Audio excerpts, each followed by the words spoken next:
பிலிப்பியர் 4ஆம் அதிகாரம் 18ஆம் வசனத்தை எல்லாரும் சேர்ந்து வாசிக்கும்படி கேட்டுக்கொள்கிறேன். சேர்ந்து வாசிக்கலாமா? எல்லாம் எனக்கு கிடைத்தது.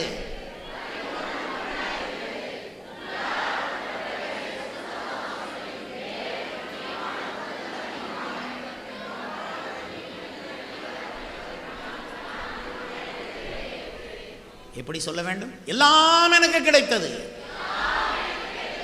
வாக்கு தத்தங்களை ஓங்கி அடிச்சா அது நிச்சயமா பலன் கொடுக்கும். அதை அதை முணுமுணுத்து கொண்டிருக்கிறதுக்குரியதில் அது அப்படி சொன்னால் நடக்காது. உயிருள்ள வாக்கு தத்தமா அது வேலை செய்யணுமானா அடிச்சு பேசணும். அல்லேலூயா. எப்படி பேசணும்? அடிச்சு பேசணும்.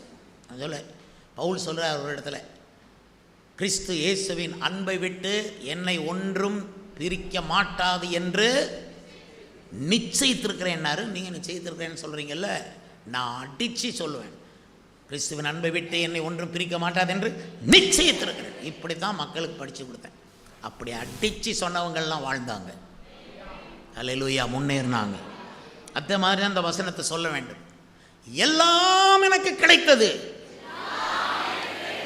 இது பத்தாது, நீங்கள் கிடைக்காது. ஏன்னா நீங்கள் உங்களுக்கு சந்தேகம் இருக்கக்கூடாதுன்னு திரும்ப திரும்ப சொல்லிட்டு வரேன். எல்லாம் எனக்கு கிடைத்ததுங்கிறத சாதாரணமாக சொல்லக்கூடாது, வினோதமாக வித்தியாசமாக சொல்லணும். அப்போ தான் அது வேலை செய்யும். எல்லார மாதிரி உங்கள் நேச்சுரல், உங்கள் இயற்கை தன்மையை விட்டுட்டு இயற்கைக்கு அப்பால்பட்ட நிலைமையில் சொன்னால் அங்கே தான் அற்புதம் நடக்கும். ஏன்னா இயற்கையாக நடக்கிறதெல்லாம் அற்புதம் கிடையாது, இயற்கைக்கு அப்பால் நடக்கிறது தான் அற்புதம். சொல்லுங்க. இப்போ அப்படித்தான் வாக்குத்தத்தத்தை நீங்கள் உறுதி சொல்லணும். தனியாக ஒரு இடத்துல நின்று எல்லாம் எனக்கு கிடைத்தது, பரிபூர்ணமும் உண்டாயிருக்கிறது, நான் திருப்தி அடைந்திருக்கிறேன், இப்படி சொன்னீங்கன்னா அது தேவன் சந்தோஷப்படுவார், பரலோகமே திரும்பி பார்க்கும். அல்லேலூயா. உங்களுக்குரிய ஆசீர்வாதங்கள் எல்லாம் உங்களை விட்டு அப்படி எப்படி போய்கிட்டே இருக்கும் பார்த்தீங்களா? இப்படி ஓங்கி சொன்ன உடனே அத்தனையும் திரும்பி பார்த்து உங்களிடத்துல வர பார்க்கும். அல்லேலூயா. சொல்லுங்க இன்னொரு முறை, எல்லாம் எனக்கு கிடைத்தது, பரிபூர்ணமும் உண்டாயிருக்கிறது, நான் திருப்தி அடைந்திருக்கிறேன். உங்க நிலைமையை பார்க்காதீங்க. பாஸ்டர், எங்க நிலைமை உங்களுக்கு எங்க தெரிய போகுது? நீங்க சொல்லுவீங்க, ஆனால் எனக்கு எத்தனை தடை இருக்குது, எத்தனை கஷ்டம் இருக்குது, எத்தனை தேவை இருக்குது, எத்தனை பற்றாக்குறை இருக்குது, எத்தனை பேர் என்னை பரியாசம் பண்ணுறாங்க, எத்தனை பேர் நிந்திக்கிறாங்க, என்னை சுற்றி எத்தனை சிரமங்கள் இருக்குது, எத்தனை சூழ்நிலைகள் வழியாக நான் கடந்து போகிறேன். உங்களுக்கு ஒன்றுமே தெரியலையே பாஸ்டர், நீங்கள் சொல்கிறீங்க. ஆனால் எந்த சூழ்நிலைமையில் நீங்கள் கடந்து போனாலும் சூழ்நிலைமையை பார்க்காதீங்க. சொல்லுவாங்க, அலைகளை பார்க்காத மூழ்கிடுவ. இயேசு நடந்து வர்றார், அவரை மட்டும் பாரு.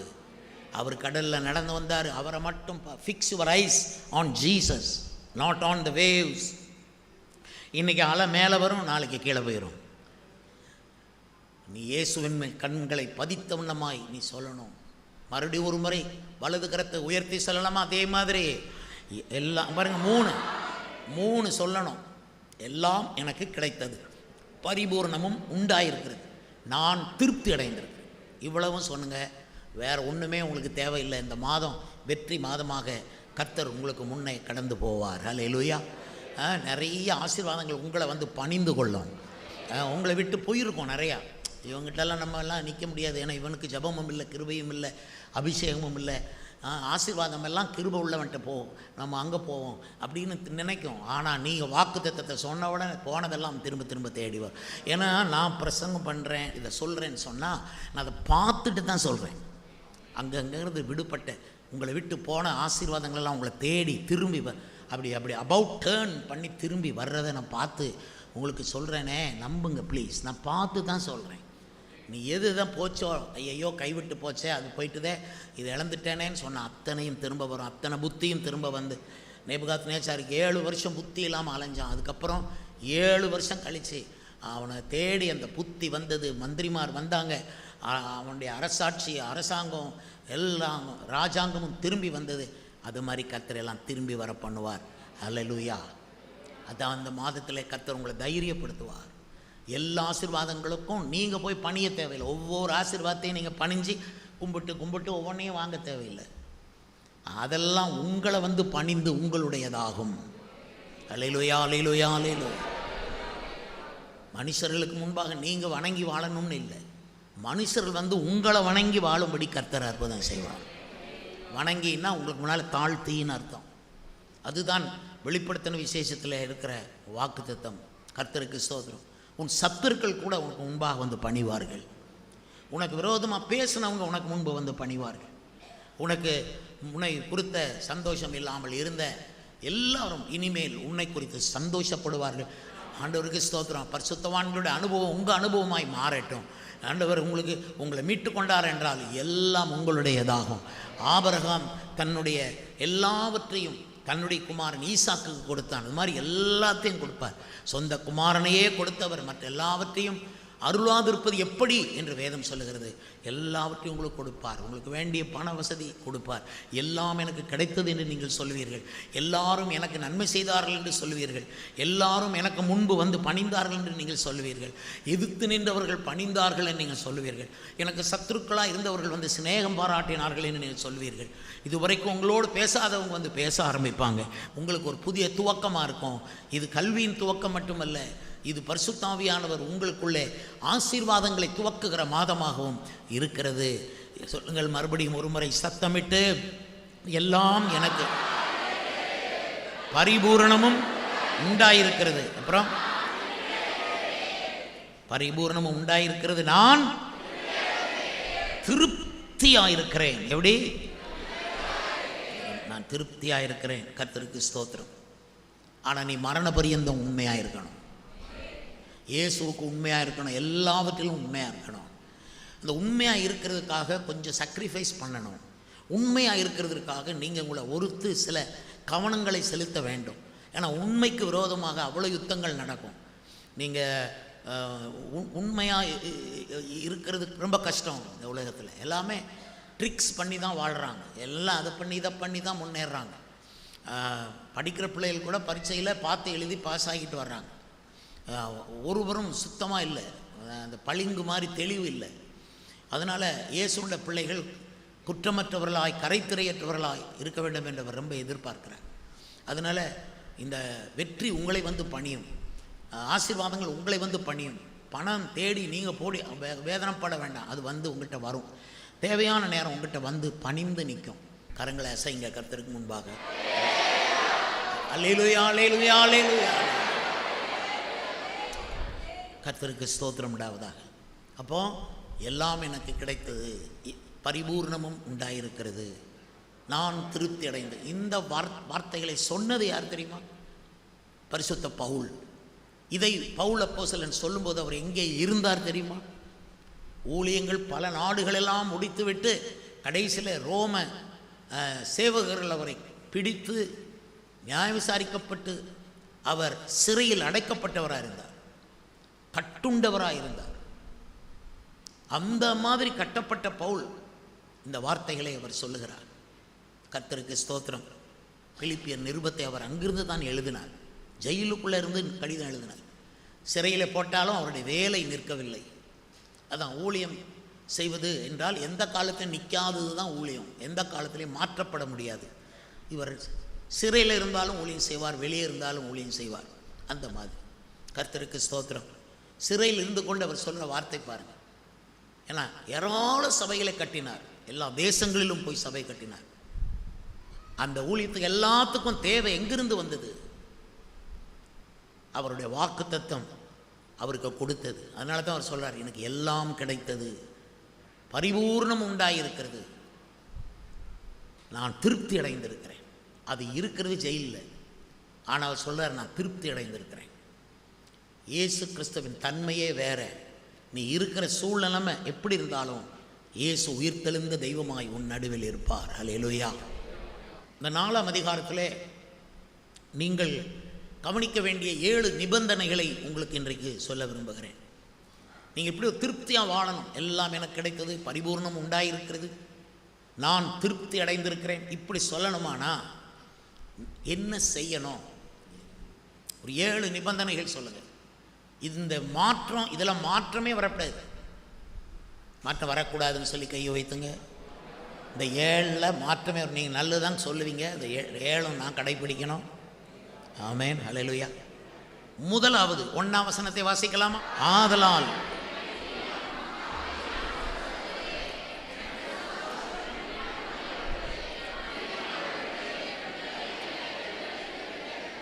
முதல் நிபந்தனை என்ன? இந்தபடியே கர்த்தருக்குள் நிலைத்திருங்கள். இதுதான் முதல் நிபந்தனை. கர்த்தருக்குள் நிலைத்திருக்கிறதா முதல் நிபந்தனை. யார் கர்த்தருடைய பர்வதத்தில் ஏறுவான் அது பெருசு இல்லை. யாரோட பரிசுத்த ஸ்தலத்தில் நிலைத்திருப்பான் என்பதுதான் பெருசு. யார் சபைக்கு வாராங்கிறது பெருசு இல்லை, யார் சபையில் நிலைத்திருக்கிறா என்பதுதான் பெருசு. கிறிஸ்துவுக்குள் நிலைத்திருங்கள். ஆண்டவர் இயேசு சொன்னார், என் மாம்சம் புசித்து என் இரத்தத்தை பானம் பண்ணுகிறவர்கள் என்னில் நிலைத்திருக்கிறார்கள். யோவான் 6:56. அதான் கர்த்தருடைய பந்தியில் பங்கு பெறதுக்கு நாம் வாஞ்சிக்கணும், விரும்பணும். சபைகள் அதில் கரெக்டாக இருக்கணும். அப்படி திருவிருந்தில் பங்கு எடுக்காட்ட நிலைத்திருக்கிறதுல பிரச்சனை வரும். இயேசுக்காக நிலைத்திருக்கணுமானா பிரதிஷ்டையோடு திருச்சபையிலே அர்ப்பணிப்போடு திருவிருந்திலே பங்கெடுக்க வேண்டும். என் மாம்சம் புசித்து என் ரத்தத்தில் பானம் பண்ணுகிறவன் என்னில் நிலைத்திருக்கிறான் என்றார். அதனால தான் கர்த்தருடைய பந்தி ஏற்படுத்தப்பட்டிருக்கிறது. கர்த்தருக்குள் நீங்கள் நிலைத்திருக்கணும், சபையிலே நிலைத்திருக்கணும், சத்தியத்திலே நிலைத்திருக்க வேண்டும். நீங்கள் அறிந்த ஆவிக்குரிய விஷயங்களிலே நிலைத்திருக்கணும்.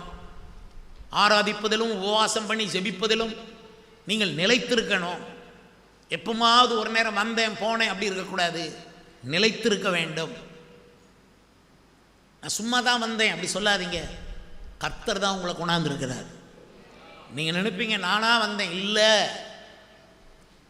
நான் ஏதோ ஒரு வால் போஸ்ட்டை பார்த்து வந்தேன், இல்லை நான் ஏதோ ஒரு போர்டை பார்த்து வந்தேன், இல்லை யாரோ சொன்னாங்க வந்தேன், அப்படியெல்லாம் ஒன்றுமே கிடையாது. அப்படி வந்திருந்தாலும் பரலோகம்தான் அந்த ஏற்பாடு பண்ணி உங்களை இங்கே கொண்டு வந்து சேர்த்திருக்கிறது. ஆகவே கர்த்தர் தான் உங்களை கொண்டாந்து சேர்த்திருக்கிறார். இனி கர்த்தருக்குள் நீங்கள் நிலைத்திருங்கள். நான் நிறைய 1000 லட்சக்கணக்கான விசுவாசிகளை பார்த்துருக்கிறேன். என் லைஃப்பில் அவங்க வந்தாங்க போனாங்க. ஆனால் நிலைச்சிருக்கிறவங்க தான், அவங்க தான் பாக்கியசாலிகள். நிறைய பேர் என்னுடைய ஊரை விட்டு போயிருப்பாங்க, வேறு ஊருக்கு போயிருப்பாங்க. ஆனால் அவங்கள நான் விசாரிக்கும் பொழுது இன்னும் கர்த்தருக்குள் அவங்க நிலைத்திருக்காங்க. இந்த சபையில் வந்து பல ஆயிரக்கணக்கான குடும்பங்கள் சென்னை, பெங்களூர், இன்னும் பல்வேறு பட்டணங்களுக்கு வேலை நிமித்தமாக, படிப்பு நிமித்தமாக, அவர்கள் பயிற்சி நிமித்தமாக புறப்பட்டு போனார்கள். நீ யாரை விசாரித்தாலும் கர்த்தருக்குள் நிலைத்து நிற்கிறார்கள். உள்ளூர்லேயும் வெளிநாடுகள்லேயும் சரி கர்த்தருக்குள் நிலைத்திருக்கிறதை நான் பார்த்து சந்தோஷப்படுகிறேன். எத்தனை வருஷம் ஆனாலும் சரி கர்த்தருக்குள் நிலைத்திருக்கணும். பசியோ பட்டினியோ நிர்வாணமோ நாசமோசமோ பட்டயமோ நல்ல காரியங்களோ கெட்ட காரியங்களோ மனுஷர்கள் வருவாங்க போவாங்க. நீங்கள் எதிர்பார்க்குறது நடக்கும், சில எதிர்பார்த்து நடக்காது. எதாக இருந்தாலும் இப்படியே கர்த்தருக்குள் நிலைத்திருங்கள் அப்படின்னு சொல்லிட்டு எப்படி நிலைத்திருக்கணும் அப்படிங்கிறதும் அதே வசனத்தில் சொல்கிறார். எனக்கு பிரியமும் வாஞ்சையுமான சகோதரரே, எனக்கு சந்தோஷமும் கிரீடமுமானவர்களே, பிரியமானவர்களே, இப்படியே. சரி, அப்போ எப்படியே நீங்கள் நிலைச்சிருக்கணும்னு சொல்லுங்கள். இப்போ அதை பார்த்து சொல்லுங்கள். பாஸ்டருக்கு பிரியமா அப்படின்னா அது தேவனுக்கு பிரியமாங்கிற மாதிரி நீங்கள் நினச்சி வாசிக்கணும். அப்போ தேவனுக்கு அல்லது பாஸ்டருக்கு பிரியமாய் நிலைத்திருப்பேன், வாஞ்சையாய் நிலைத்திருப்பேன்.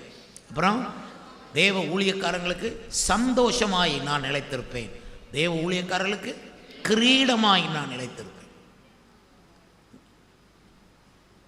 நாங்கள் பொதுவாக எப்போவுமே பாஸ்டர்மாருடைய பண்பு என்னென்னா சபையாரை பார்த்து பிரியமானவர்களேம்போம். ஆனால் உண்மையிலே நீங்கள் பிரியமானவர்களாக இருக்கணும். எங்களுக்கு வாஞ்சை உள்ளவர்களாக நீங்கள் நிலைச்சி நிற்கணும். சிலர் கொஞ்ச காலம் வாஞ்சையாக இருப்பாங்க, இன்னொரு சீசனில் வாஞ்சையெல்லாம் தொலைச்சிட்டு எங்கேயோ தொலைச்சிட்டு வந்து உட்காருவாங்க. வாஞ்சையாக இருக்க மாட்டாங்க. பாடுறதுல வாஞ்சை இருக்காது, துதிக்கிறதுல வாஞ்சை இருக்காது, ஜெபம் பண்ணுறதுல வாஞ்சை இருக்காது, ஊழியத்துக்கு வாஞ்சையாக இருக்க மாட்டாங்க. காணிக்கை தசமபாகம் கொடுக்குற வாஞ்சையாக கொடுக்க முடியாமல் போயிடும். அதான் நிலச்சி நிற்கணுமானா நீங்கள் வாஞ்சையாக நிலச்சி நிற்கணும். அடுத்து ஊழியக்காரங்களுடைய கிரீடமாகவே நிற்கணும். எங்களுக்கு கிரீடம்னா வேறு ஊர்கள்லேருந்து வராது. எங்களுடைய கிரீடமே நீங்கள் தான். 1 தெசலோனிக்கேயர் 3 அதிகாரத்தில் 2 அதிகாரத்துலேயும் பவுல் அதை எழுதுகிறார், கிரீடம்னு சொல்லி எழுதுகிறார். நீங்கள் தானே எனக்கு கிரீடமாக இருக்கிறீர்கள். எப்படிப்பட்ட கிரீடம் என்றால் மகிழ்ச்சியின் கிரீடம் என்று எழுதுகிறேன். சரி, இப்போ கர்த்தருக்குள் எப்படி நீங்கள் நிலைச்சு நிற்கணும்? கிரீடமாகவே நிலைச்சு நிற்கணும், வாஞ்சையாகவே நிலைச்சு நிற்கணும், ஊழியக்காரங்களுக்கு பிரியமாகவே நிலைச்சு நிற்கணும். ஒரு சீசனில் கிரீடமாக இருந்தோம், இன்னொரு சீசனில் நாங்கள் முள்காடாக போயிட்டோம், முள் கிரீடமாக மாறிட்டோம்னு மாறக்கூடாது. உங்களை மாத்திர இந்த உலகத்தை நீங்கள் வெறுத்து தள்ளணும். இப்படியே நீங்கள் வாழணும். இன்றைக்கி தேவனுடைய வீட்டில் வந்து திருவிருந்தில் பங்கு பெற்று நீங்கள் அவ்வளோ ஆறுதலுடன் அவ்வளோ ஆசீர்வாதத்தோடு அமர்ந்திருக்கிறீர்கள். உடம்புல சுகம் இருக்கா? உடம்புல சுகம் இருக்கா? இடது கையை உயர்த்தி காட்டுங்க. உடம்புல சுகம் இருக்கா? இருக்கா? இப்படியே கர்த்தருக்குள் நிலைத்திருங்கள். அல்லேலூயா. நல்ல வாஞ்சையாக இருக்கிறீங்களா? இயேசுவை சேவிக்கிறதுக்கு, இந்த சபையில் அவரை பின்பற்றுவதற்கு வாஞ்சையாக இருக்கிறீர்களா? இப்படியே கர்த்தருக்குள் நிலைத்திருங்கள். முத்த ஆசீர்வாதம், முத்த நிபந்தனையை நன்னி கர்த்தருக்குள் நிலைச்சிரு, உனக்கு எல்லாம் நான் பார்த்து கொள்ளுகிறேன் என்று கர்த்தர் சொல்கிறேன். எல்லாம் எனக்கு கிடைத்தது, பரிபூர்ணமும் உண்டாயிருக்கிறது என்று சொல்லணுமானா நீங்கள் கர்த்தருக்குள் நிலைத்திருக்கணும். ரெண்டாவது நிபந்தனை என்ன? ரெண்டாம் வசனம் எல்லாரும் வாசிக்கலாமா?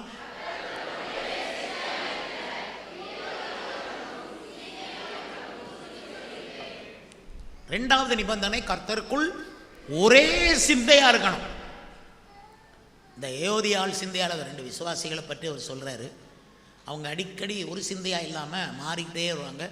சபையின் சிந்தையவே மாற்றிடுவாங்க. இந்த 2 பெண்களும் ஒருத்தருக்கு ஒருத்தர் டேஷ் பண்ணுவாங்க, ஒருத்தருக்கு ஒருத்தர் மோதிக்கிட்டு இருப்பாங்க. அவங்க இப்படி இல்லை, இப்படி இப்படி ஒரு ஆள் இப்படிங்கும், இல்லை இப்படி இல்லை, பாஸ்டர் இப்படி சொன்னாரே, இல்லை இப்படி தான் நான் போவேன். ஸோ இப்படி இந்த 2 சகோதரிகளும், ஏயோதியாலும் சிந்திக்கையாலும், பேர்களை பாருங்களேன், என்ன பேர்? பெயர்களையும் சொல்லுங்க, ஆசீர்வாதமாக தான் இருக்கும் நமக்கு. ஏயோதியால், சிந்திக்கையால், இந்த 2 ஆவி உங்களுக்குள்ளே வரக்கூடாது. இவங்க தான் சிந்தையை கெடுத்தவங்க. பாருங்கள், நல்லா கேட்டுக்கொண்டே இருங்க. சபையில் ஒரே சிந்தையை நிலைநாட்டுகிறது பரிசுத்த ஆவியானவர், 2வது போதகர், 3வது சத்திய உபதேசங்கள், 4வது ஊழிய தரிசனம். இந்த 4 காரியங்களும் நம்ம சிந்தையை ஒன்றுபடுத்தும். அல்லேலூயா, அல்லேலூயா. பரிசுத்த ஆவியானவர் நிரப்பும் போது ஒரே சிந்தை தான் இருக்கும், ஆளாளுக்கு ஒன்றும் இல்லை. ஒவ்வொரு வழியில் போகக்கூடாது, ஒரே சிந்தை. அந்த ஒரே சிந்தையை நிர்மாணிக்கிறவர் பரிசுத்த ஆவியானவர். 2வது உங்கள் போதகர். அவர் சொல்கிற அந்த கோடு, அவர் போடுற அந்த ரோடு, அவர் செய்கிற அந்த ஊழிய தரிசனம் இருக்கு பாருங்க, அதுதான் அந்த ஒரே சிந்தையை காப்பாற்றும். சிந்தையை ஸ்பிளிட் பண்ணக்கூடாது. பண்ணால் ஆசீர்வாதத்தை இழப்போம், அல்லது ஸ்பிரிச்சுவல்லி டேமேஜஸ் உண்டாகும். நிறைய விசுவாசிகள் ஸ்பிரிச்சுவல் டேமேஜஸுக்குள்ளே போனதுக்கு காரணமே ஒவ்வாமை. ஒரு பாஸ்டர் பரிசுத்த ஆவியானவரோடு இணைந்து சத்தியத்தில் இருக்கிற விஷயங்களை எடுத்து ஊழியத்தில் கலந்து ஒரே சிந்தையை உருவாக்குவார். பெந்தேகோஸ்தே நாளில் அவ்வளோ பேர் வந்திருந்தா கூட அவர்கள் ஒரே சிந்தையாய் நின்றார்கள். பேதுரு பிரசங்கம் பண்ண எழுமி நிற்கிறார், 11 பேரும் சேர்ந்து எழுமி நிற்கிறாங்களாம், ஒரே சிந்தைக்கு அடையாளமாய். வி ஸ்டாண்ட் டுகெதர் என்ற சிந்தையோடு கூட வருகிறார். உண்மையில் பாருங்கள், நம்ம காணாத தேவன், ஆனால் நம்ம காண்கிற பாஸ்டர் இடத்துல காணாத தேவனுடைய மகத்துவங்களை நாம் வாசிக்கிறோம். கர்த்தருக்கு ஸ்தோத்திரம். அந்த சிந்தையை பாதுகாக்கிற பொறுப்பு பாஸ்டருக்கு இருக்குது. நீங்கள் சர்ச்சுக்கு வாரீங்களா வரலையா அது மட்டும் எங்கள் கவலை கிடையாது. வந்த பிறகும் உங்கள் சிந்தை கலப்படம் ஆகிடக்கூடாது, கரைப்பற்றக்கூடாது, டைவெர்ட் ஆகிடக்கூடாது, ஸ்பிளிட் ஆகிடக்கூடாது. உங்கள் சிந்தை ஒரே சிந்தையாக இருக்கணும். ஆளுக்கொன்று செஞ்சால் போச்சு. கிதியோன் 300 பேருக்கு சொன்னான், நான் என்ன செய்கிறனோ அதுபோல செய்யுங்கள். உடனே 300 பேரும் சரின்னு நிற்கிறாங்க. 300 பேர் தயார் நிலையில் நிற்கிறாங்க. எதிரிகள் அங்கே அவர்கள் ஆர்ப்பரிக்கிறாங்க. அப்பொழுது கிதியோன் தன் கையில் இருக்கிற பானையை கீழே போட்டு உடைக்கிறான். கிதியோன் செய்தது போல எல்லா 300 பேரும் பானையை கீழே போடுகிறார். பானை உடைந்த உடனே உள்ளிருந்து தீவெட்டி கிதியோன் உயர தூக்குகிறார். 300 பேரும் தீவெட்டியை உயர்த்துறாங்க. ஒரு கையில் எக்காலத்தை வச்சு ஊதுற. கிதியோன் ஊதுனோன்னு எல்லாரும் ஊதுறாங்க. கிதியோன் என்ன செய்கிறார்? பார்த்து பார்த்து செஞ்சாங்க. அங்கே வெற்றி எளிதாக இருந்தது. கர்த்தருக்கு ஸ்தோத்திரம். ரொம்ப ஈஸியாக ஜெயிச்சாங்க. எதிரிகள் பல லட்சங்கள். இவங்க மொத்தம் 300 பேர் தான், 301 ஆள்.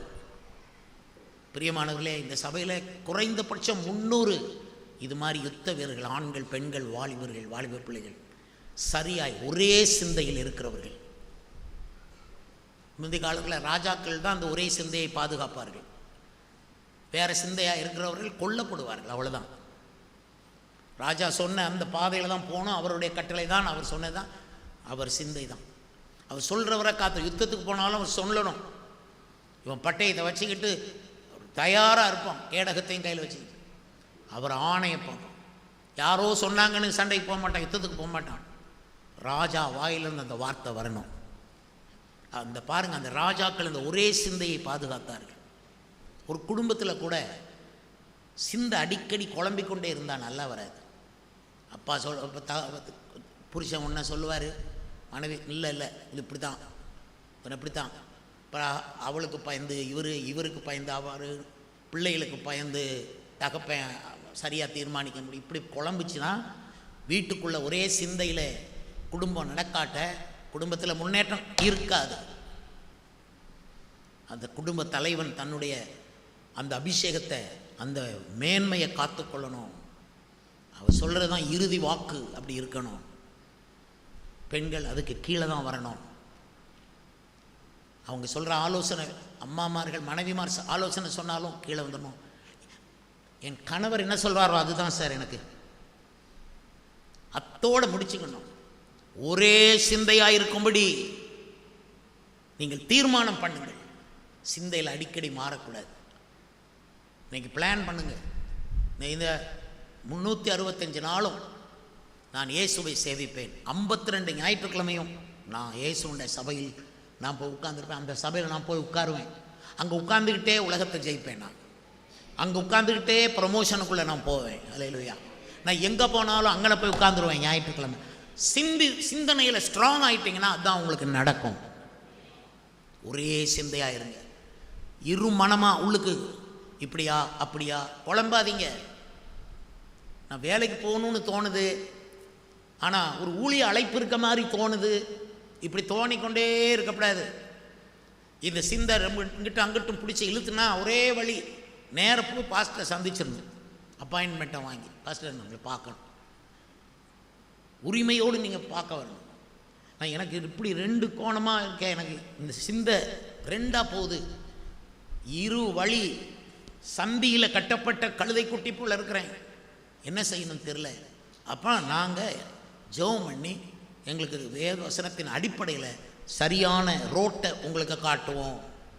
ஒரே சிந்தையாக இருக்க வேண்டும். அப்போ தான் எல்லாம் கிடைக்கும். நீங்கள் சிந்தையை மாற்றுறீங்க, அதனால் கிடைக்க மாட்டேங்குது. அப்புறம் போய் கடன் வாங்க வேண்டி இருக்குது. இந்த நிலைமை மாறணும். 3வது நிபந்தனை என்ன? 3வது நிபந்தனை என்னவென்றால் வசனம் 4 வாசிங்க எல்லாரும். கர்த்தருக்குள் எப்பொழுதும் சந்தோஷமாயிருங்கள். முடியும், மறுபடியும் வாசிங்கள். கர்த்தருக்குள் எப்பொழுதும். பாருங்க, எல்லாம் உங்களுக்கு கிடைச்சி பரிபூர்ணமும் உண்டாயிருந்து உங்கள் விரோதிகள் கூட உங்களுக்கு முன்னால் பணியணும். இப்படி எல்லாத்துலேயும் நான் திருப்தியாக இருக்கிறேன்னு நீங்கள் சொல்லணுமானா நீங்கள் கர்த்தருக்குள் மட்டும் எப்பொழுதும் சந்தோஷமாக இருங்க. பணம் கிடைச்சாலும் சந்தோஷம், கிடைக்காட்டாலும் எனக்கு கர்த்தர் இருக்கிறார், அது போதும். எந்த சூழ்நிலையிலும் கர்த்தரை பற்றிய சந்தோஷம் உங்களுக்கு இருக்கணும். அல்லேலூயா, அல்லேலூயா. கர்த்தரை குறித்த சந்தோஷம் தானே இன்னைக்கு உங்களை இங்கே கொண்டாந்துருக்கு சபைக்கு. இல்லைன்னா படுத்துக்கிட்டு இருப்பீங்க படுக்கையில். இல்லை, கர்த்தருடைய சந்தோஷம் எனக்கு என்ன, I am happy about my Jesus. என் இயேசுவை பற்றி எனக்கு சந்தோஷமாக இருக்குது. அதான் நம்ம இயேசுவை சேவிக்கிறோம். கர்த்தருக்குள் எப்பொழுதும் சந்தோஷமாக இருங்கள். யாரை பற்றி நீங்கள் சந்தோஷப்படுவீங்க இந்த மாதத்தில்? அவர் கொடுக்கிற பொருட்களையா? எதை குறித்து சந்தோஷப்படுவீர்கள்? என் கர்த்தரை குறித்து நான் சந்தோஷமாக இருக்கிறேன். அவர் எனக்கு எல்லாத்தையும் தர வல்லவர், அவர் எனக்கு தெரியும், அவர் எனக்கு ஜீவனை தந்தவர், உயிர் தெழுந்தவர், அவர் இருக்கிறதே என் சந்தோஷத்துக்கு முதல் காரணம். அல்லேலூயா. பணம் இருந்தாலும் இல்லாட்டாலும் எனக்கு இயேசு இருக்கிறார். கர்த்தருக்குள் எப்பொழுதும் எப்பொழுதும் சந்தோஷமாயிருங்கள். இப்படி இருந்துட்டீங்கன்னா எல்லாம் உங்களுக்கு கிடைக்கும், பரிபூர்ணம் உண்டாயிருக்கும். 4வது 6ஆம் வசனத்தை வாசியுங்கள். நீங்கள் ஒன்றுக்கும் கவலைப்படாமல் எல்லாவற்றையும் குறித்து உங்கள் விண்ணப்பங்களை ஸ்தோத்திரத்தோட கூடிய ஜெபத்தினாலும் வேண்டுதலினாலும், இந்த கடைசி வரிய சத்தமா சொல்லுங்க, மறுபடியும் சொல்லுங்க, தேவனுக்கு தெரியப்படுத்துங்க. அப்போ எல்லாம் உங்களுக்கு கரெக்டா இருக்கும். நீங்க தேவனுக்கு தெரியப்படுத்துறதுக்கு முந்தி வேற எந்த மனிதருக்கும் தெரியப்படுத்த மாட்டேன் என்று சபதம் எடுங்க, தீர்மானம் பண்ணுங்க. எங்கிட்டலாம் சில பேர் செய்திகளை கொண்டு வருவாங்க. எப்போ தெரியுமா? எல்லாத்தையும் சொல்லி அங்கே சொல்லி இங்கே சொல்லி கடைசியில் பாஸ்டர்கிட்ட வந்து ஃபஸ்ட்டு இப்படியாக்கும் அப்படியா, எனக்கு முதையே தெரியுமே, நீ ஏன் இவ்வளோ லேட்டாக வந்து சொல்கிறேன்னு நாங்கள் யோசிப்போம். ஏன்னா நீங்கள் ஊரில் உள்ளவங்களை நம்புவீங்க, சொந்தக்காரங்களை நம்புவீங்க, நண்பர்களை நம்புவீங்க. கர்த்தருடைய திறப்பில் நிற்கிற மனுஷனை நீதிமான நம்ப மாட்டீங்க. உங்களுக்கு அது தோணாது. ஆனால் தோணணும். நீங்கள் முதலாவது தேவனுக்கு தான் தெரியப்படுத்தணும். ரொம்ப கஷ்டமான சூழ்நிலைமை உங்களுக்கு வரும்போது நீங்கள் யார்கிட்டையா போய் சொல்லணும் போல இருக்கும். இவ்வளோ வேதனையை நான் வச்சுக்கிட்டே இருந்தேன்னா சீக்கிரம் வியாதிப்பட்டு செத்து போவேன், யார்கிட்டையாவது சொல்லணும் போல இருக்குது அப்படின்னாலும் வாயை திறக்கக்கூடாது. அப்போது உங்ககிட்ட வருவாங்க, நல்ல ஆட்கள்லாம் நிறைய வருவாங்க. யார்கிட்டையும் சொல்லாமல் நேர தேவனுடைய வீட்டுக்கு ஓடி வந்துடணும். ஒரு இடத்துல முழங்கால் போட்டு ஜெபம் பண்ணி முதலாவது அந்த விஷயத்தை தேவனுக்கு தெரியப்படுத்தி விட்டு அதுக்கப்புறம் நீங்கள் எல்லாருக்கும் சொல்லுங்கள், அது வெற்றியாய் முடியும். கர்த்தருக்கு சொல்லுங்க. இப்போ கேள்வி கேட்குறேன், நீங்கள் எல்லாத்தையும் தேவனுக்கு தெரியப்படுத்தி விட்டீர்களா? தேவனுக்கு தெரியப்படுத்தித்தான் செய்தீர்களா? நீங்கள் தேவனுக்கு தெரியப்படுத்தாமல் எதையாவது விட்டு விட்டீர்களா? கண்டுபிடித்து அதையும் தேவனுக்கு தெரியப்படுத்துங்கள். ஆண்டுகிட்ட மன்னிப்பு கேளுங்க. நான் எல்லார்ட்டையும் சொன்னேன், உங்கள்கிட்ட சொல்லலையே ஆண்டவரே. இயேசுவே உங்கள்கிட்ட சொல்லாமல் நான் ஊரில் எல்லாத்தையும் சொல்லிட்டேன், நண்பர்களுக்கெல்லாம் சொல்லிட்டேன், உங்களை நான் தள்ளிட்டேனே, உங்களை வருத்தப்படுங்க. நிறைய பேர் தேவனாகி கர்த்தரை ஓரம் தள்ளும்போது அவருக்கு ஊழியக்காரனாக இருக்க நாங்கள் ரொம்ப வைராக்கியமாயிடுவோம். அவரை ஓரம் தள்ளிட்டியே நீ, நாங்கள் பொறுக்க மாட்டோம், தாங்க முடியாது எங்களுக்கு. கர்த்தருக்கு ஸ்தோத்திரம். அவரை ஓரம் தள்ளிட்டு நீங்கள் மீதி பேரெல்லாம் முன்னு கூட இருந்தீங்கன்னா எப்படி இருக்கும்? அவருக்கு தெரியப்படுத்திட்டு அதுக்கப்புறம் எல்லாருக்கும் தெரியும். சிலர் என்கிட்ட ஜெபத்துக்கு வருவாங்க, தங்களுடைய விஷயங்களை என்கிட்ட சொல்கிறதுக்கு வருவாங்க. அப்போ கூட நான் சொல்லி விட்டுருக்கேன், போய் அங்கே போய் ஜெபம் பண்ணுங்க,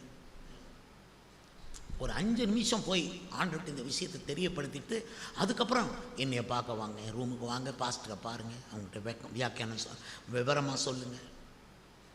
கர்த்தருக்கு போய் சொல்ல தெரியணும். எதாக இருக்கட்டும், அது நன்மையோ தீமையோ, அது வெற்றியோ ஃபெயிலியர்களோ எதாக இருக்கட்டும், கர்த்தர்கிட்ட வந்துடணும். அவர்கிட்ட ஒன்றும் சொல்லக்கூட வேண்டாம், வந்து உட்கார்ந்துருந்தால் போதும். இதயங்களை அறிந்திருக்கிற கர்த்தர் உங்களை விசாரிக்கிறவராயிருப்பார். அப்போ தான் உங்களுக்கு அவர் உங்களை விசாரிக்கிறத நீங்கள் டேஸ்ட் பண்ண முடியும்.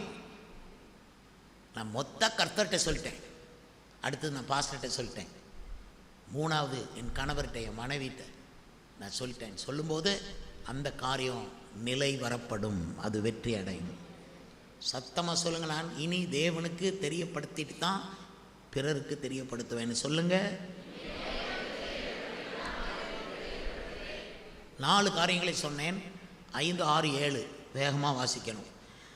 9, 10 ஆகிய வசனங்களிலே நீங்கள் என்னிடத்தில் கற்றும் அடைந்தும் கேட்டும் கண்டும் இருக்கிறவைகள் எவைகளோ அவைகளையே செய்யுங்கள், அப்பொழுது சமாதானத்தின் தேவன் உங்களோடு இருப்பார். என்னை விசாரிப்பதற்கு நீங்கள் மறுபடியும் மனம் மலர்ந்தபடியினாலே கர்த்தருக்குள் மிகவும் சந்தோஷப்பட்டேன். இப்படி செய்ய எண்ணம் கொண்டிருந்தீர்கள், சமயம் மாத்திரம் உங்களுக்கு கிடைக்கவில்லை. இது பவுல் அப்போஸ்தலன் பேசுகிறார், விசுவாசிகளை பார்த்து பேசுகிறார்.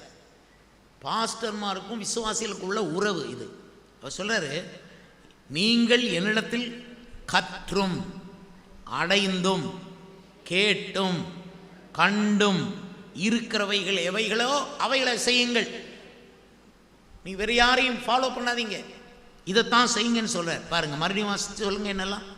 என்னிடத்தில், பவுலிடத்தில், ஊழியக்காரரிடத்தில் கற்றும். முதலாவது கற்க வேண்டும். 2 அந்த பாஸ்டரால் நான் இவ்வளவு ஆசீர்வாதங்களை அடைஞ்சிருக்கிறேன் என்ற நிலை உங்களுக்கு இருக்க வேண்டும். 3 அவர் நிறைய சொல்லியிருக்கார் எனக்கு என்று இருக்க வேண்டும். கேட்டும். அப்புறம் நான் நிறைய பார்த்துருக்கிறேன். அல்லேலூயா. எனக்கு முன்பாக அவர்கள் தேவனுக்கு ஏற்றபடி வாழ்கிறார்கள், பரிசுத்தமாய் வாழ்கிறார்கள், பிழையற்றவர்களாய் வாழ்கிறார்கள் என்பதை நான் கண்டிருக்கிறேன். அவைகளின்படியே நான் செய்வேன் என்று தீர்மானம் பண்ணிட்டு, அப்படிப்பட்ட ஊழியக்காரங்களை நீங்கள் விசாரிக்கணுமா? அடுத்த வசனம் எப்படி போட்டிருக்கு? என்னை விசாரிப்பதற்கு நீங்கள் மனம் மலர வேண்டும். இந்த பைபிளில் இந்த ஒரு இடத்துல மனம் மலர்றதை பற்றி சொல்லியிருக்கு. ஊழியக்காரங்களை, உங்கள் பாஸ்டரை விசாரிப்பு தான் உங்களை மனதை மலர செய்கிறது. அவர் சொல்றார், மனம் மலர்ந்தபடியினால் கர்த்தருக்குள் மிகவும் சந்தோஷம். ஆக்சுவலி இந்த வேர்டு வேறு எங்கேயும் வந்த மாதிரி தெரியல, வந்திருக்குமா தெரியல, எனக்கு அநேகமாக இருக்காது. மனம் மலர்ந்து, இது பவுல் அப்போஸ்தலனோடு உள்ள தொடர்பில் அது வருது. கர்த்தருக்கு ஸ்தோத்திரம். கரங்களை அசைத்து அல்லேலூயா சொல்லுங்கள். அல்லேலூயா. நீங்கள் என்னிடத்துல தான் கற்று, என்னிடத்துல தான் கேட்டு கண்டு நீங்கள் அடைந்து இப்படி ஆசீர்வதிக்கப்படுறீங்க. அப்படி இருக்கும்போது என்னை விசாரிங்க. அப்போது சபை பாஸ்டரை விசாரிக்கிறதுனா என்ன அர்த்தம்? சபையை விசாரிக்கிறது. பாஸ்டர் சபை எப்படி இருக்குது, ஊழியம் எப்படி இருக்குது, கட்டட வேலை எப்படி இருக்குது, சிறுவர் ஊழியம் எப்படி இருந்து, நேற்று எவ்வளோ பேர் வந்தாங்க, இதெல்லாம் கேட்கணும் நீங்கள். பாஸ்டர் போதுமான ஊழியத்துக்கு தேவைகள் இருக்குதா, போதுமானது கிடைக்குதா, பாஸ்டர் ஏதாவது நாங்கள் செய்ய வேண்டியது இருக்குதா, நீங்கள் சுகமாக இருக்கிறீங்களா, நீங்கள் நான் வாட் ஷால் ஐ டூ, உங்களுக்கு நான் எதுவும் செய்ய வேண்டியிருக்கா pastor, can I help you. விசுவாசிகள் இப்படி மனம் மலரணும். நான் நிறைய காலங்கள் நான் ஊழியம் செய்திருக்கிறேன். மனம் மலர்ந்த கொஞ்சம் பேரை நான் பார்த்துருக்கிறேன். எல்லாரையும் நான் அப்படி பார்க்க ஆசைப்பட்டேன். ஆனால் நான் எல்லாரையும் அப்படி பார்க்கவில்லை. அவங்க மனம் மலர மாட்டாங்க.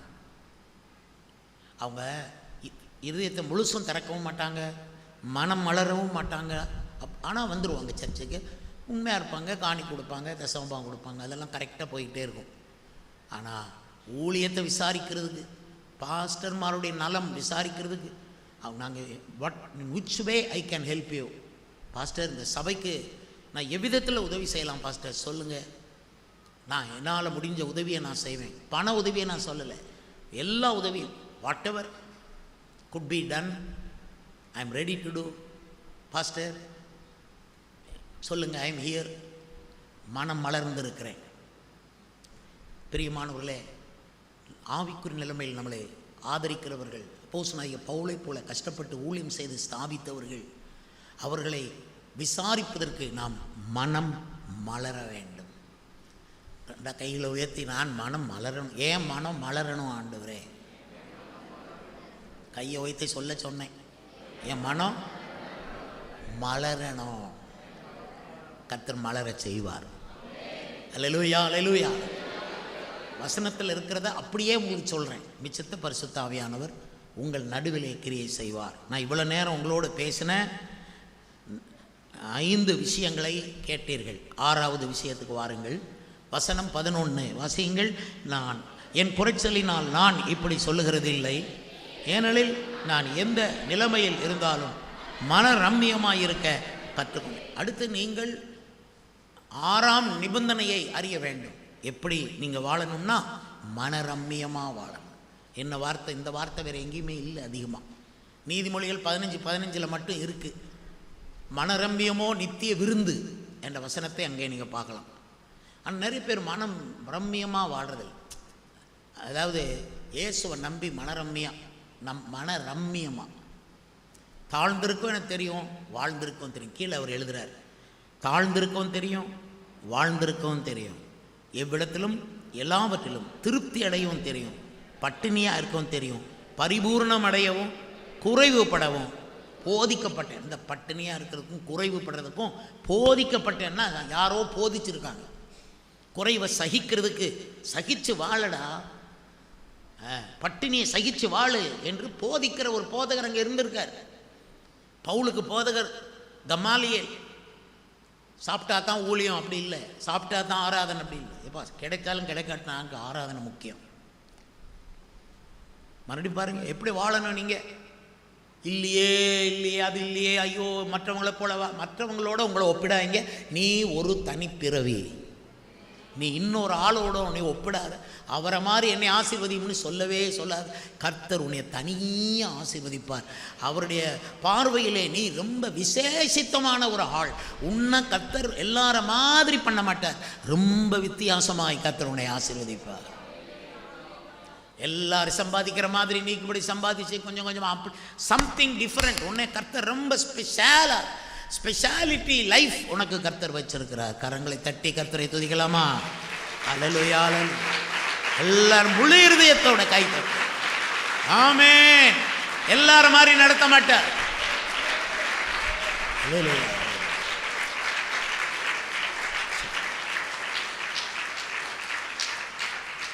எல்லாரும் மாதிரி நான் கர்த்தர் என்னை நடத்தணும்னு சொன்னால் அது வசதி இருக்காது, நல்லா வராது. கர்த்தர் நான் தனியாக நடக்கிறேன். இவனை மாதிரி இன்னொருத்தன் இல்லைன்னு வரணும். இவளை மாதிரி இன்னொரு ஆள் இல்லை நாட்டில். கர்த்தருக்கு ஸ்தோத்திரம். நீ பேசுகிற மாதிரி, நீ பார்க்குற மாதிரி, நான் உன்னை நிரப்பி இருக்கிற அபிஷேகம் இன்னொருத்தன் மேலே உள்ள அபிஷேகம் கிடையாது. சில பேர் ஏலியாவின் அபிஷேகம் பாங்க, எல்லாம் கிடையாது. உனக்குன்னு தனி அபிஷேகம். உங்கள் ஒவ்வொருத்தரையும் ஸ்பெஷலாக கவனிக்கிற கர்த்தருக்கு நீங்கள் எவ்வளோ கொண்டாடணும் தெரியுமா? ஹல்லேலூயா ஹல்லேலூயா ஹல்லேலூயா ஹல்லேலூயா. அதனால் அவனை மாதிரி வாழ முடியல, இவ்வளோ மாதிரி சொல்லாங்க. வாழ்ந்திருந்தாலும் இயேசுக்கே, தாழ்ந்தாலும் இயேசுக்கே. இந்த பாட்டு எப்படிப்பட்ட பாட்டு? மனுஷர் என்னை கைவிட்டாலும், மாமிசம் அழுகி நாரிட்டாலும், ஐஸ்வர்யம் யாவும் அழிந்திட்டாலும், ஆகாதவன் என்று தள்ளிவிட்டாலும் இயேசு போதுமே. இப்படி தான் நாங்கள் வளர்ந்தோம். மனரம்யமாக கற்று வீட்டுக்குள்ளே போகும்போது மனரம்யமாக வாழ படிங்க. உரிமையில் சில இதை கேட்பீங்க. ஏன் இன்னைக்கு அந்த சாப்பாடு இல்லை, ஏன் இந்த இது இல்லை, ஏன் அப்படி இல்லை, அந்த பிள்ளைகள் ஏன் இப்படி இல்லை இப்படி இல்லை, அதெல்லாம் உங்கள் உரிமை. ஆனாலும் உங்கள் குடும்பத்துக்கென்று கர்த்தர் கொடுத்துருக்கிற வாழ்வு, அந்த அந்த ஸ்டாண்டர்டு நீங்கள் காத்துக்கொள்ளுங்க. அல்லேலூயா அல்லேலூயா. ஏன்னா வாழ்விலும் இயேசு கூட இருப்பார், தாழ்விலும் இயேசு கூட இருப்பார். வாழ்விலும் நீரே, தாழ்விலும் நீரே, பாதையில் நீரே, என் பாதையில் நீரே. எதையும் சொல்லலாம். எந்த காலத்திலும் எந்த நேரத்திலும் நன்றியால் உம்மை நான் துதிப்பேன். இயேசுவே உம்மை நான் துதிப்பேன் துதிப்பேன், எந்த வேளையிலும் துதிப்பேன். மனரம்யமான பிள்ளைங்க. இயேசு போதுமே, அதான் மனரம்யமாய். போதும் என்ற மனதுடனே கூடிய தேவபக்தியே மிகுந்த ஆதாய். மனரம்யமான பிள்ளை. அந்த பையன் எப்படி மனரம்யமான பையன், அந்த பிரதர் எப்படி மனரம்யமான ஆள், அந்த சிஸ்டர், அந்த அம்மா எப்படி மனரம்யமான பிள்ளை. என்கிட்ட கேட்பாங்க, விசுவாசி எப்படி? மனரம்யமான விசுவாசி. யாரும் கேட்காட்டாலும் நாங்களே கேட்டுக்கிடுவோம், தம்பி அந்த விசுவாசி எப்படி? மனரம்யமான விசுவாசி. இந்த அதை நீங்கள் கீப்பப் பண்ணுங்க. கடைசியாக 18ஆம் வசனத்தை வாசிக்கலாம். 18 வாசிங்க, சீக்கிரம். எல்லாம் எனக்கு கிடைக்கும், பரிபூர்ணம் உண்டாயிருக்கு. உங்களால் அனுப்பப்பட்டவைகளை சுகந்த வாசனையும் தேவனுக்கு பிரியமுமான உகந்த பலியுமாக எப்ராத்தீத்துவின் கையில் வர பற்றி கொண்டதினால் நான் திருப்தி அடைகிறேன். பவுல் அப்போஸ்தலன் சொல்லார், எப்ராத்தீத்துங்கிற ஒருவன் அவன் ரொம்ப உண்மையுள்ளவன், உடன் ஊழியக்கார். விசுவாசிகள் எல்லாம் பணம் பிரித்து காசுகளை கலெக்ட் பண்ணி எப்பாப்ராத்து கையில் கொடுத்து கொண்டு போய் பவுலுக்கு கொடுங்க. சேகரித்து கொடுக்குற பழக்கம் ஆரம்பத்தில் இருந்தது, இப்பவும் இருக்குது. சேகரித்து கொடுப்பாங்க. கர்த்தருக்கு ஸ்தோத்திரம். அவர் சொல்கிறாரு, இந்த எப்பாப்ராத்தீத்து மூலமாக நீங்கள் கொடுத்து விட்டீங்களே, அதெல்லாம் எனக்கு சேர்ந்தது. என்னத்தை கொடுத்து விட்டீங்கன்னு அவர் சொல்லும்போது சொல்கிறாரு, சுகந்த வாசனையும் தேவனுக்கு பிரியமுமான உகந்த பலி. இன்னும் நீளமாக இருப்பார். தேவ மனுஷனுக்கு ஊழியத்துக்கு தேவையானதை கொடுக்கறதுக்கு என்ன பேர்? சமபாகம் காணிக்க இதெல்லாம் கொண்டாந்து கொடுக்குறீங்க.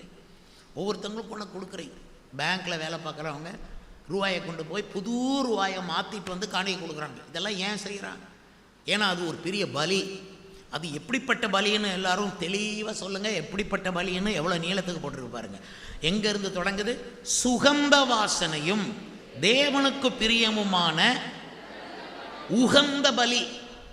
மறுபடியும் சொல்லுங்க. சுகந்த வாசனையும் தேவனுக்கு பிரியமுமான உகந்த பலி. இந்த பலியில் நீங்கள் உண்மையாக இருங்க. அப்போ கர்த்தர் எல்லாம் எனக்கு கிடைத்ததுங்கிற பிளெஸ்ஸிங்கில் உங்களை வழி நடத்துவார். அல்லேலூயா.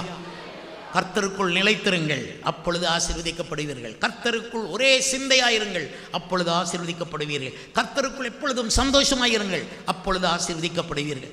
தேவனுக்கு எல்லாவற்றையும் தெரியப்படுத்தி விடுங்கள், அப்பொழுது ஆசீர்வதிக்கப்படுவீர்கள். உங்களை நடத்துகிறவர்களை விசாரியுங்கள், ஊழியங்களை விசாரியுங்கள், அப்பொழுது நன்றாயிருப்பீர்கள். மனரம்யமாயிருக்க கற்றுக்கொள்ளுங்கள். அது கொஞ்சம் கஷ்டம். கற்றுக்கொண்டு முன்னேறுங்கள். கர்த்தர் உங்களை ஆசீர்வதிப்பாராக. 7வது, சுகந்த வாசனையும் தேவனுக்கு பிரியமுமான உகந்த பலியை கர்த்தருக்கு செலுத்தி ஊழியத்தை தாங்குங்கள். தேவன் உங்களை ஆசீர்வதிப்பாராக. எல்லாரும் எழும்ப நின்று கரங்களை உயர்த்தி கரங்களை தட்டி கர்த்தரை துதிக்கலாம். எல்லாரும் உயர கைகளை உயர்த்துங்க. கை தட்டி கர்த்தரை துதிக்கலாம். நன்றி செலுத்துகிறோம், துதி செலுத்துகிறோம். ஓசன்னா, ஆமென், அல்லேலூயா. ஓசன்னா, அல்லேலூயா. ஓசன்னா, ஓசன்னா, ஓசன்னா, ஆமென். கர்த்தரால் ஸ்தோத்திரிக்கப்பட்டவர், கர்த்தரால் ஆசீர்வதிக்கப்பட்டவர். நீங்கள் ஒவ்வொருவரும் கர்த்தருடைய கைகளில் இருக்கிறீர்கள். கர்த்தருடைய பலம் உங்கள் மேல் வந்து நிழலிடும். ஒருபோதும் கர்த்தர் உங்களை கைவிட மாட்டார். மனுஷன் உங்கள் மேல் மேற்கொள்ள விடமாட்டார். பிசாசு மேற்கொள்ள விடமாட்டார். வியாதி மேற்கொள்ள விடமாட்டார். கர்த்தர் உங்களுக்கு எல்லாவற்றையும் கொடுத்து உங்களை ஆதரிப்பார். எல்லாம் எனக்கு கிடைத்தது, பரிபூர்ணமும் உண்டாயிருக்கிறது, நான் திருப்தி அடைந்திருக்கிறேன் என்று சொல்லுவீர்கள். உங்களுக்கு விரோதிகள் வந்து உங்களை பணிந்து கொள்வார்கள். ஆசீர்வாதங்களை நீங்கள் தேடி போக மாட்டீர்கள், அவைகள் உங்களை தேடி வரும்படி கர்த்தர் செய்வார். இயேசு கிறிஸ்து அவ்வளவு பெரியவர், அவ்வளவு பெரியவர், அவ்வளவு நல்லவர், அவ்வளவு நல்லவர், அவ்வளவு நல்லவர், அவ்வளவு நல்லவர். ஹalleluya, ஹalleluya. எல்லாரும் கரம் தட்டி இயேசுவே, இயேசுவே என்று ஒரு முறை சத்தமிடலாம், சத்தமிடலாம்.